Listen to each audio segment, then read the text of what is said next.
Imagine waking up tomorrow to a world unlike anything humanity has ever experienced. The lights don't turn on. Your phone has no signal. ATMs display blank screens. Traffic lights are dark. Data centers fall silent. Across continents, power stations have failed, and the electrical grid, the invisible backbone of modern civilization, has collapsed. Now ask yourself a question that has become increasingly common whenever Bitcoin enters mainstream conversation. Would Bitcoin die immediately? To many people, the answer seems obvious. Bitcoin runs on computers. Computers need electricity. Therefore, no electricity must mean no Bitcoin. Simple, logical, wrong, or at least far more incomplete than it appears. This thought experiment isn't really about predicting the end of the world. Instead, it challenges one of the biggest misconceptions surrounding Bitcoin. It forces us to separate emotional assumptions from technical reality. It asks us to examine whether Bitcoin is genuinely fragile, or whether its reputation for resilience has deeper foundations than most people realize. Because the answer isn't simply yes or no, it's far more fascinating. The first mistake people make is treating every power outage as if it were the same event. In reality, there is an enormous difference between losing electricity in your neighborhood, experiencing a nationwide blackout, suffering regional infrastructure failures, and imagining an unprecedented global collapse of every electrical grid on Earth. These scenarios sound similar, but they represent entirely different technical realities. If your city loses power for several hours, Bitcoin barely notices. If one country experiences a nationwide blackout, Bitcoin notices, but continues functioning. If several countries lose power simultaneously due to war or natural disaster, Bitcoin slows down but remains alive. Only in the truly extraordinary scenario, where virtually every functioning source of electricity disappears worldwide, do we begin discussing whether the Bitcoin network itself has temporarily stopped operating. Even then, the story is more complicated than most headlines suggest. One reason for this confusion is that people often imagine Bitcoin as existing inside computers in the same way a document exists on a laptop. They picture millions of digital coins somehow floating inside machines that instantly disappear once the machines shut down. That isn't how Bitcoin works. Bitcoin isn't stored in a single computer. It isn't stored in one country. It isn't stored in one company. It isn't even stored in one cloud. Bitcoin exists as a distributed ledger, simultaneously maintained by thousands of independent nodes spread across the world.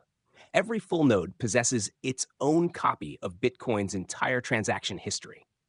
Every copy constantly verifies every new block against the same mathematical rules. There is no master server. There's no headquarters. There is no emergency control room. No single computer contains the real Bitcoin. Instead, Bitcoin exists because countless independent participants agree on the same history. Electricity enables these participants to communicate. Electricity does not create Bitcoin itself. This distinction changes everything. Imagine a massive library where identical copies of the same book are stored in thousands of buildings across hundreds of countries. If one library burns down, the book doesn't disappear. If 10 libraries burn down, the story survives. Even if hundreds are destroyed, as long as some copies remain intact, the complete book can always be reconstructed. Bitcoin functions in a remarkably similar way. The blockchain isn't valuable because one computer stores it. It is valuable because thousands of independent copies continually confirm each other. This architecture wasn't accidental. Satoshi Nakamoto designed Bitcoin during an era when centralized systems repeatedly demonstrated single points of failure. Banks could freeze accounts, governments could seize servers, companies could shut down payment networks. Entire financial infrastructures relied upon trusted intermediaries.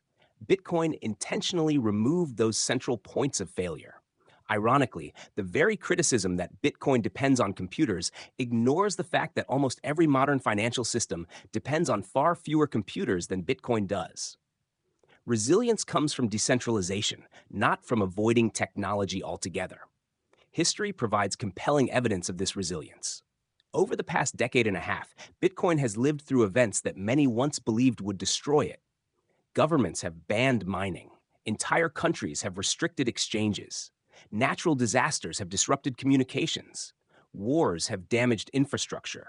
Internet outages have isolated regions from the rest of the network. Major mining hubs have disappeared almost overnight. Each event produced dramatic headlines predicting Bitcoin's collapse. Each time, Bitcoin adapted. Perhaps the most famous example occurred in 2021 when China effectively eliminated industrial Bitcoin mining within its borders. At the time, China represented an enormous share of global mining power. When miners suddenly shut down, Bitcoin's total hash rate fell dramatically. Many observers believed this was the beginning of the end. Instead, something remarkable happened. Mining equipment relocated, new facilities emerged elsewhere. Hash rate gradually recovered. Eventually, it reached levels even higher than before. The network didn't survive because one government protected it. It survived because no government controlled it. This ability to absorb shocks is one of Bitcoin's defining characteristics. Now imagine a different scenario. Suppose multiple countries experience prolonged blackouts simultaneously due to severe solar storms, cyber attacks, military conflict, or cascading infrastructure failures. What happens then? The first consequence would be a significant reduction in mining power. Since fewer miners remain online, finding new blocks becomes slower. Instead of approximately one block every 10 minutes, blocks might require 20 minutes, or 30, or perhaps even longer. To someone unfamiliar with Bitcoin, this might appear catastrophic. In reality, the protocol anticipated exactly this possibility. Bitcoin contains one of the most elegant self-correcting mechanisms ever created in computer science: difficulty adjustment. Roughly every 2 weeks under normal conditions, Bitcoin automatically measures how quickly blocks have been produced. If mining power has fallen, the network reduces mining difficulty. If mining power has increased, difficulty rises accordingly. No committee votes. No emergency meeting occurs. No central bank intervenes. The software simply follows mathematical rules. As more miners disappear, the system eventually becomes easier for the remaining miners to secure. This process isn't perfect. It doesn't eliminate every short-term disruption. Blocks may arrive more slowly for a period of time. Transaction confirmations may take longer. Fees may fluctuate. Users may experience inconvenience. But inconvenience is fundamentally different from extinction. People often confuse these two ideas. A slower Bitcoin network is still a functioning Bitcoin network. An interrupted Bitcoin network is not necessarily a dead Bitcoin network.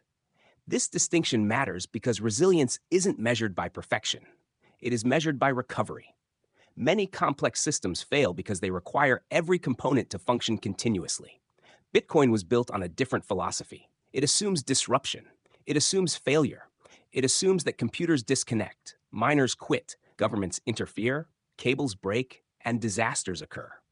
Rather than trying to prevent every possible failure, Bitcoin focuses on surviving them. This philosophy resembles nature more than engineering. A healthy forest doesn't survive because every tree remains standing. It survives because enough of the ecosystem continues functioning to regenerate what was lost. Bitcoin follows a surprisingly similar principle. As long as enough honest participants remain connected somewhere, consensus can continue. This brings us to another widespread misconception. Many people unconsciously assume Bitcoin miners all depend upon one giant electrical grid. They do not. Mining operations have become increasingly diverse over time. Some operate beside hydroelectric dams in remote mountain regions. Others utilize stranded natural gas that would otherwise be wasted. Some rely heavily on solar installations combined with battery storage. Others purchase excess wind energy during periods of low demand. There are mining facilities powered by geothermal energy. Others operate with independent diesel generators. Some exist on isolated microgrids that remain largely disconnected from national infrastructure. This diversity doesn't make Bitcoin invincible, but it dramatically reduces the probability that every mining operation disappears simultaneously. The same principle applies to Bitcoin nodes. A full node doesn't require an industrial data center. It can run on surprisingly modest hardware. Universities operate nodes. Businesses operate nodes. Enthusiasts operate nodes from their homes. Developers run nodes in remote locations. Some individuals even maintain portable systems designed specifically for emergency situations. Every additional independent node strengthens the network's ability to preserve Bitcoin's history. This decentralized redundancy is one of Bitcoin's greatest strengths, yet it often receives less attention than price movements or mining statistics. Perhaps that's because resilience is difficult to appreciate during normal times. People rarely think about backup systems until disaster strikes. We insure our homes not because we expect fires tomorrow, but because resilience matters when unlikely events occur. Bitcoin embodies that same philosophy. Its architecture isn't optimized solely for efficiency, it is optimized for survival. That doesn't mean Bitcoin is indestructible. Far from it. A sufficiently severe, prolonged, worldwide collapse of electrical infrastructure would create enormous challenges.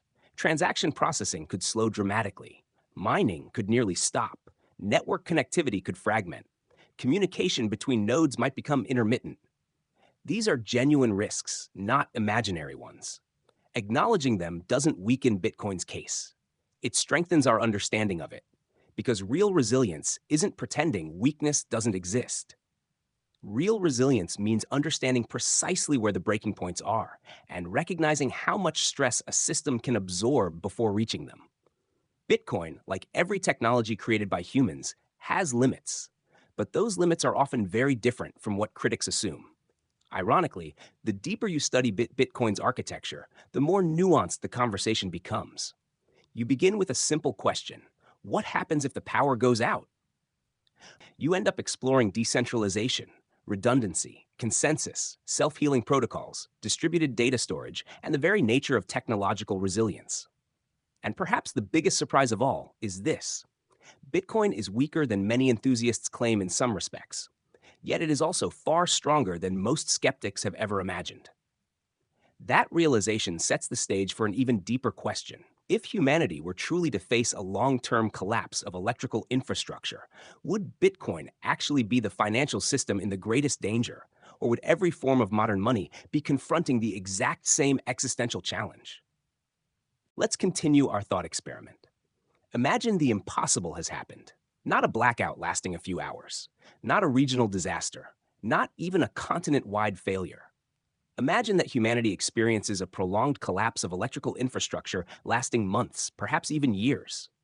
At first glance, it sounds like the ultimate argument against Bitcoin.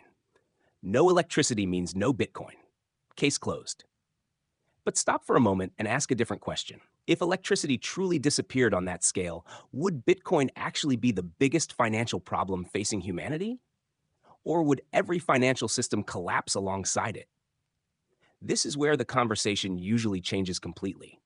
People often single out Bitcoin because it is digital, yet they rarely apply the same logic to the money they use every single day. Think about your own bank account. Where is your money? Most people instinctively answer, it's in the bank. Not exactly. The numbers representing your savings exist inside databases distributed across banking servers. Your debit card doesn't contain your money. Your mobile banking app doesn't contain your money. Even the ATM doesn't contain your wealth. They are merely interfaces connected to enormous digital accounting systems. Without electricity, those systems become inaccessible. ATMs stop working. Credit card terminals become useless. Online banking disappears. Wire transfers freeze. Stock exchanges close. International payment networks halt. Swift messages stop flowing. Payment processors fall silent. Financial markets cannot even determine current prices because information itself can no longer travel efficiently. The uncomfortable truth is that modern money is already overwhelmingly digital. In many developed economies, physical cash represents only a tiny fraction of the total money supply. The overwhelming majority exists only as electronic records. In other words, if civilization loses electricity for an extended period, fiat money doesn't suddenly become superior to Bitcoin. Both depend on infrastructure. The difference lies elsewhere. Traditional finance depends upon centralized institutions maintaining synchronized databases. Bitcoin depends upon decentralized participants maintaining synchronized copies of the same ledger. Both require energy. Both require communication.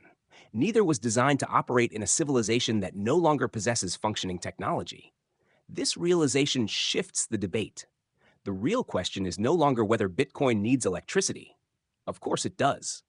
The real question becomes this: which monetary system recovers more effectively when civilization begins rebuilding? History offers an interesting perspective. Throughout human civilization, societies have repeatedly rebuilt after devastating catastrophes. Wars have destroyed cities, earthquakes have leveled entire regions, empires have collapsed, financial systems have failed. Yet civilizations recovered because knowledge survived, maps survived, engineering survived, scientific principles survived, records survived. Humanity rarely starts completely from zero. The same principle applies to Bitcoin. Imagine that after several months, electricity slowly returns. Perhaps only one small hydroelectric station comes back online. A handful of computers begin operating. Someone powers up a Bitcoin node containing a complete copy of the blockchain. Another node appears somewhere else. Then another. Eventually, they reconnect. What happens next? Many people imagine Bitcoin would somehow need to be recreated from scratch. It wouldn't. The blockchain still contains every verified transaction ever recorded before the interruption. Every wallet balance still exists mathematically. Every ownership record remains preserved inside the distributed ledger. The network simply resumes communication. The surviving nodes compare data. Consensus is reestablished. Mining gradually resumes. Difficulty eventually adjusts. The system begins moving forward again. In some ways, this resembles reopening an enormous library after a natural disaster. The books never forgot their contents simply because the lights were turned off. They were merely waiting to be read again. Of course, this assumes something critically important. Some copies of the blockchain must survive. Fortunately, Bitcoin was designed with exactly this kind of redundancy in mind. Around the world, countless individuals maintain full copies of Bitcoin's history. Universities archive it. Private enthusiasts archive it. Companies archive it. Researchers archive it. Independent organizations archive it. The blockchain itself is remarkably small compared to many modern datasets, making widespread preservation practical. Even beyond traditional computers, the Bitcoin community has spent years exploring alternative methods of keeping the network alive during extreme situations.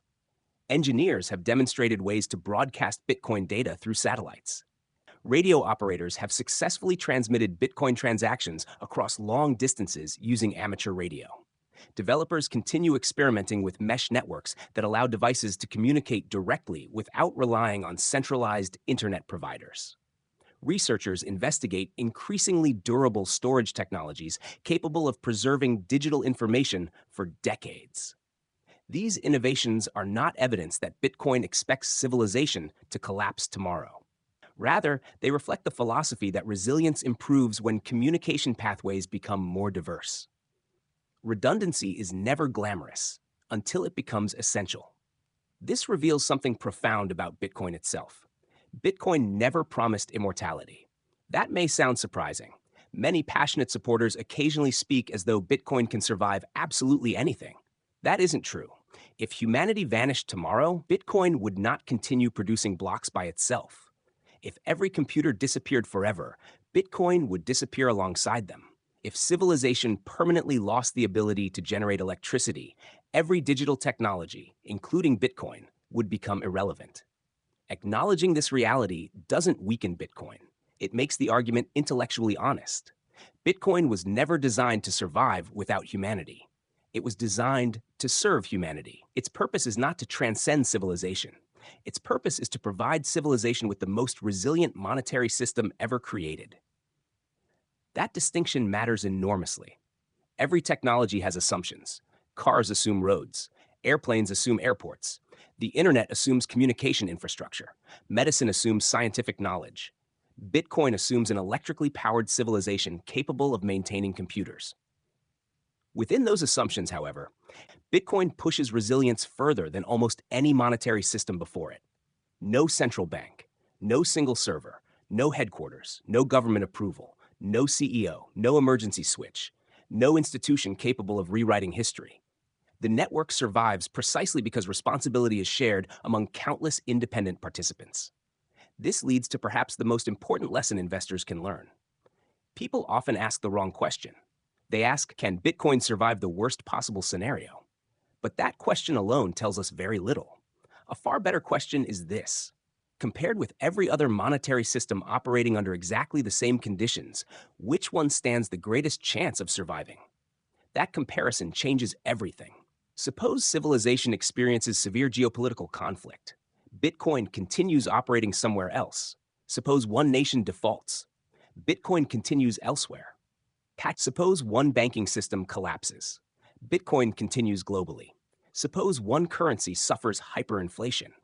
Bitcoin's monetary policy remains unchanged. Suppose governments censor transactions. Bitcoin still offers an alternative settlement network. Again and again, Bitcoin demonstrates resilience not because it is perfect, but because it removes many of the single points of failure that have repeatedly broken monetary systems throughout history. Could there still be scenarios capable of stopping Bitcoin? Absolutely. A complete, permanent collapse of global technological civilization would almost certainly be one of them. But if humanity truly reached that point, discussions about investment portfolios would become meaningless. People would not be asking how to protect digital assets. They would be searching for clean water, food, shelter, medicine, safety. Money of any kind would become secondary to survival itself. That perspective is often missing from sensational debates. Critics sometimes present an apocalyptic scenario as though it uniquely disproves Bitcoin. In reality, such scenarios challenge every modern institution equally: banks, governments, corporations, financial markets, payment systems, communication networks. Every one of them depends upon the continued existence of civilization. Bitcoin is no exception. Yet among all these systems, Bitcoin possesses one remarkable advantage. Its rules are transparent.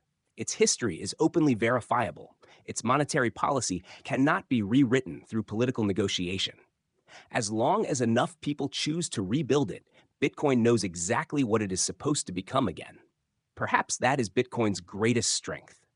Not that it can survive every imaginable catastrophe, but that it can recover from extraordinary disruption without needing anyone's permission. And perhaps that is the deeper answer to the question we began with. What happens to Bitcoin if the power grid disappears? The answer is not simply that Bitcoin dies, nor is it that Bitcoin becomes magically immune to reality. Instead, the question teaches us something far more valuable. Bitcoin is not designed to exist independently of civilization. It is designed to be the most resilient monetary network civilization has ever built.